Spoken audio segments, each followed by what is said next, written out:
अपनी मर्जी से गया है, अपनी मर्जी से वापस आएगा।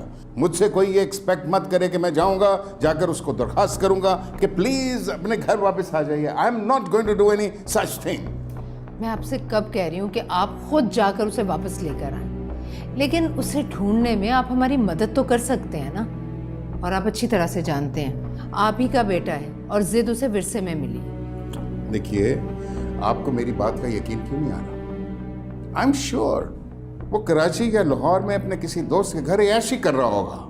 भाई वो बच्चा जो सुबह कॉर्नफ्लेक्स और एक सर्टन किस्म का शहद और एक सर्टन किस्म का जूस पिए बगैर उसका दिन नहीं शुरू होता, how can he be in trouble? Don't think like that. He is enjoying himself. He is just emotionally blackmailing you. That's it.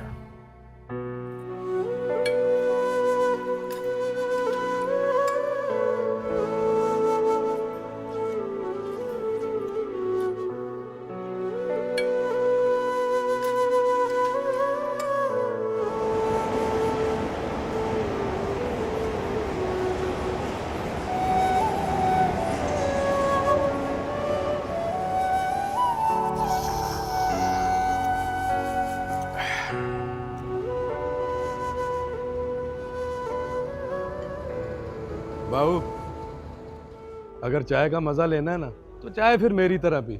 और मेरा मतलब ये है कि जब तक चाय में से शुर्र की आवाज ना आए ना तो चाय पीने का तो मजा ही नहीं आता। जानता हूँ तुम्हारे नजदीक से सुबह की चाय को इज्जत देने के लिए बहुत जरूरी होता है, वरना ब्रेकफास्ट बेइज्जत हो जाता है। हाँ। बाबू, बन मक्खन खाएगा? ये हुई ना बात। और काले, बाबू के लिए बन मक्खन लेके आ छेती जरा।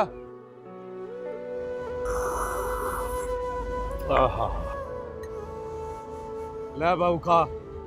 चल पैसे मैं भेज दूंगा, चल जा। भाई वो बच्चा जो सुबह कॉर्नफ्लेक्स और एक सर्टन किस्म का शहद और एक सर्टन किस्म का जूस पिए बगैर उसका दिन नहीं शुरू होता, how can he be in trouble? चल ना बन मक्खन। आकाश आवाज का और पता नहीं गड्डी ने भी आज कितने बजे आना है। चल चल सामान कर दे। हमारी लड़कियां ऐसे घरों में नहीं ब्याही जाती जहां साल से किसी ने नमाज न पढ़ी हो, जिन्हें दूसरा कलमा भी याद न हो, कुरान को वो सिर्फ ताक में रखने वाली किताब समझते हो। बाबू, सोचो में खो जाते हो यार। मन का शाबाश। अपनी आइंदा नस्ल को बर्बाद नहीं कर सकता। बाबू, तुझे स्टेशन मास्टर साहब बुला रहे हैं।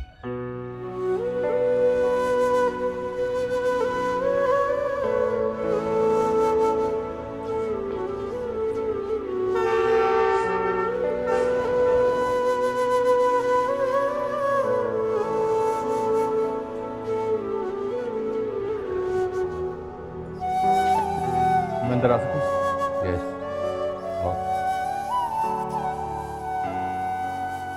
हमें अभी कामरान का फोन आया था। मैं तुम्हारे बारे में बात करने ही वाला था कि फोन कट गया। करेगा अभी दोबारा। आओ साहब जी, वो पुराने डाक यार्ड का जो क्लर्क है वो छुट्टी पे है, तो बहुत सारे मजदूरों की ना मजदूरी भी देनी है और थोड़ा सा ओवर टाइम का हिसाब किताब भी करना है। मेरे कहने का मतलब ये था कि अब आप बताएं क्या करना है। अरे मैं भूल ही गया था, रहीम ने तो रिटायरमेंट के लिए LPR ले ली है। अब भाई कोई बंदा तो लगाना पड़ेगा ना उसकी जगह पे आर्थिक तौर पर। ओह अम्माद, तुम सीनियर क्लर्क का चार्ज क्यों नहीं ले लेते? भाई तुम्हें दफ्तरी काम भी मिल जाएगा और बाद में हम तुम्हारी मुश्किल भर्ती के लिए सिफारिश भी कर देंगे। ये बिल्कुल ठीक है। इस तरह साहब जी आपने बाव की ना कुलीगिरी से भी जान छूट जाएगी। सही है ये? नहीं सर, मुझे तो आप कुली रहने थे तो बेहतर है। मेरे नसीब पर जितना बोझ है मुझे इस नौकरी में उठा लेने दो। वैसे भी मुझे लगता है कि मैं कोई और काम दयानतदारी के साथ कर भी नहीं पाऊंगा। ये क्या बात हुई? मेरा मतलब है बाबू तुम पढ़े लिखे हो। फिर ठीक है, जैसे तुम्हारी खुशी। गफूर तुम ऐसा करो कि मेरे क्लर्क से कहो कि वो ये सारा काम खुद संभाल ले। मैं 1-2 रोज में उसका मुस्तकिल बंदोबस्त भी कर दूंगा। ठीक है जी।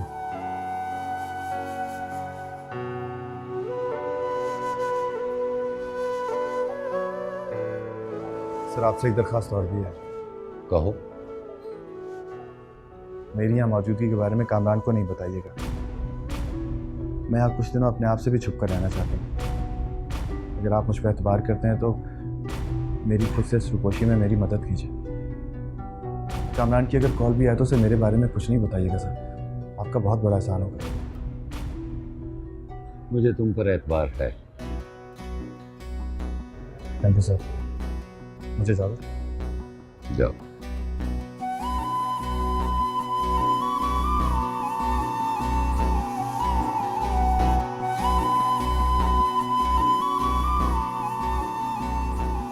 बाबू बाबू, यार एक मिनट ठहर जा, बात तो सुन जा। कि तूने लिखत पढ़त वाले काम से इनकार क्यों किया? सब समझता हूं मैं बाबू, तू अपनी जान को अजियत देने के लिए ना सारा दिन ये बोझ उठाता फिरता है। क्यों अपनी जवानी को रोल रहे हो? ये तो बहुत थोड़ा सा बोझ है पूरे जो मैं उठाता हूँ। मेरा मसले तो अपने रगों में बहते खून के आखिरी खतरे को निचोड़कर भी अपनी गुज़िश्ता ज़िंदगी के दावों को उड़ा देता। एक नई शनाख्त, एक नई रूह अपने जिस्म में फूंक कर फिर से जन्म लिया, ताकि कोई भी मेरे माजी की वजह से मेरी शनाख्त ना कर सके। तेरी बातें ना अपनी समझ से बहुत ऊपर है, लेकिन बाबू एक बात याद रख, जितनी बातें तू अंदर छुपा के रखेगा ना, एक ना एक दिन जल के सुबह हो जाएगा। जल ही जाऊं तो अच्छा है, बहुत से लोगों की मुश्किल हल हो जाएगी। मैं थोड़ी देर के लिए बाहर जा रहा हूँ, जल्दी वापस आऊंगा।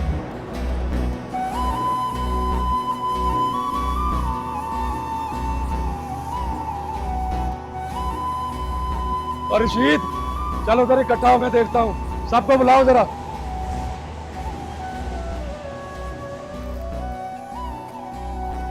निगत,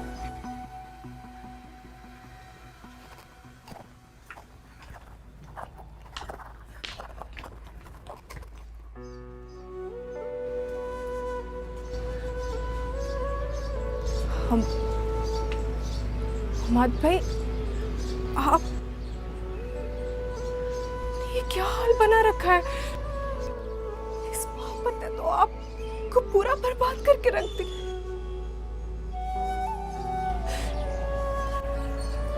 इस सब की जिम्मेदार मैं हूं ना, मैं ही सबसे बड़ी गुनहगार हूं। ये सब कुछ मेरी वजह से हुआ है। एक बात कहूँ, तुम जितना बचपन में बुरी लगती थी ना रोते हुए, अभी भी बिल्कुल इतनी लगती। चलो मुस्कुराओ। शाबाश। डेस्परेट। मैं चलता हूँ, ज्यादा देर रुक नहीं सकता।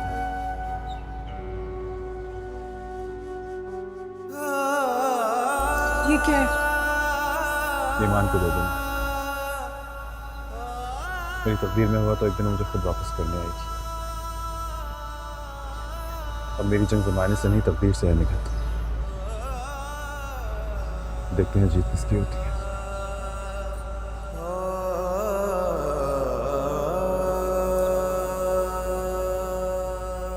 हमाद भाई,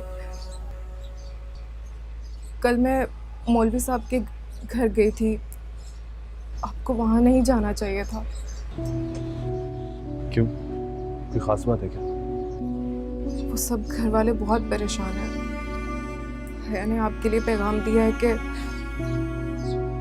आप ईमान को भूल जाएं और अपने घर चले जाएं। यही सबके लिए बेहतर है। बात मेरे घर वापस जाने से बहुत आगे बढ़ चुकी है निगत। उससे कहना कि उस घराने की इज्जत मेरे लिए सबसे बढ़कर है और हमेशा रहेगी।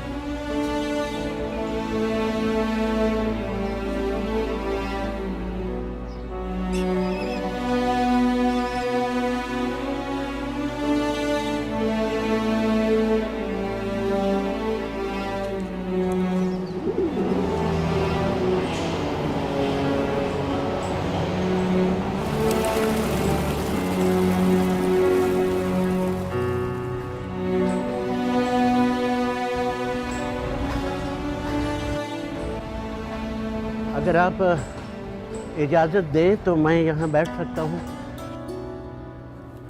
पूरा प्लेटफॉर्म खाली पड़ा है बड़े मियाँ, जहाँ दिल करे बैठ जाइए। शुक्रिया। मैं जब जुमे की नमाज़ पढ़ने जा रहा था तो उस वक्त भी तुम यहीं बैठे थे। अब मैं वापस आ रहा हूँ तो तब भी तुम यहीं बैठे हुए हो। लगता है नमाज से तुम्हें कोई ख़ास शगफ नहीं है। नमाज को मैं बहुत ज़ाती फ़िल समझता हूँ। ये खालिसतन दिल का मामला है। दिल करता है तो पढ़ता हूँ, नहीं करता तो नहीं पढ़ता। सच तो ये है कि मैं भी हाज़िरी लगाने के लिए नमाज़ पढ़ता हूँ, वरना दिल तो कहीं और लगा रहता है। कभी किसी औरत के फ़रेब में, और कभी दुनियादारी के जोड़ तोड़ में, और कभी कभी तो पैसे गिनते गिनते ही नमाज ख़त्म हो जाती है। तो ऐसी हाज़िरी का भला क्या फ़ायदा? आपको नहीं लगता कि ऐसी हाज़िरी से तो मेरी गैर हाज़िरी भली? मियाँ, हाज़िरी तो लगानी ही पड़ती है, वरना फरिश्ते शायद अगले इम्तिहान में ना बैठने दें। कच्ची पक्की हाज़िरी हो तो शायद इम्तिहान में दाखिला मिल ही जाए, और अगर मुम्तहिन मेहरबान हो तो एक आध सप्लीमेंट या कंपार्ट में 33 नंबर तो दे ही दे, वरना हम तो गैर हाज़िरियों के ही केस में धर लिए जाएंगे। ठीक कहा आपने। इस हिसाब से तो वाकई हाज़िरी बहुत ज़रूरी है, लेकिन मैं क्या करूं? मेरा दिल अभी तक इस कच्ची पक्की हाज़िरी के लिए भी तैयार नहीं होता। ये हाज़िरी कोई आसान काम नहीं है, बड़ा कठिन काम है मियाँ। शुरू में तो मैं भी कई बार भाग खड़ा हुआ, या फिर जल्दी मैंने 17 रकात 17 लम्हों में पढ़कर ये जा वो जा। और अब कैसा महसूस करते हैं? अब कुछ ठहराव आता जा रहा है। वैसे तो कामलियत लाखों में से एक को नसीब होती है ना। हम जैसे तो बस नीयत के बलबूते पे ही दुनिया काट लेते हैं। आप तबलीगी हैं क्या? अच्छा, गोया तुम अब तक मुझे तबलीगी समझ रहे हो।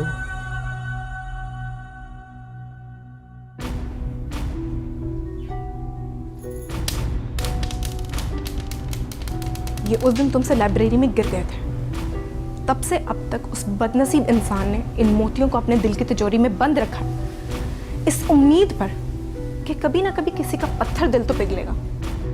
लेकिन उसे नहीं पता कि उसकी सबसे बड़ी गलतफहमी है कि पिघलने के लिए भी किसी के सीने में दिल का होना बहुत जरूरी है।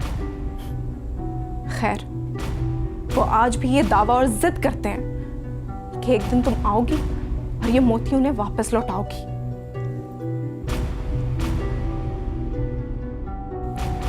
तुम्हें भी यही लगता है कि जो कुछ भी हो रहा है उसकी जिम्मेदार मैं हूं?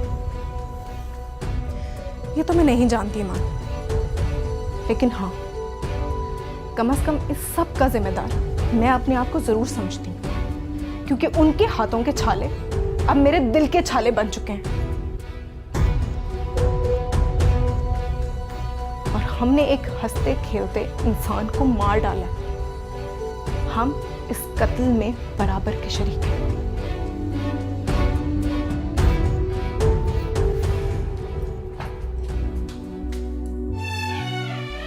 मैं आपसे सिर्फ ये कहना चाहता हूँ कि मैंने जब से आपको देखा है मेरा आप अपना नहीं रहा। अपनी ख्वाहिश को जबान पर लाने से पहले ही उसका कलाम घोंट दो। मेरे पास वो अल्फाज ही नहीं जिनसे मैं अपनी कैफियत आप तक बयान कर सकूं। एक झूठे इल्जाम को सच साबित करने पर क्यों तुले हुए हो? दुनिया की तमाम डिक्शनरियों के सारे अल्फाज मेरी जज्बे की सच्चाई को बयान करने के लिए मुझे बहुत छोटे, बहुत आमियाना लगता है। ईमान मेरी वो क्या कहते हैं, डिक्शनरी है। आज आपके जवाब पे बताऊंगा। ये नामुमकिन है। जीती रहो बेटा, अल्लाह तुम्हारे नसीब अच्छे करे।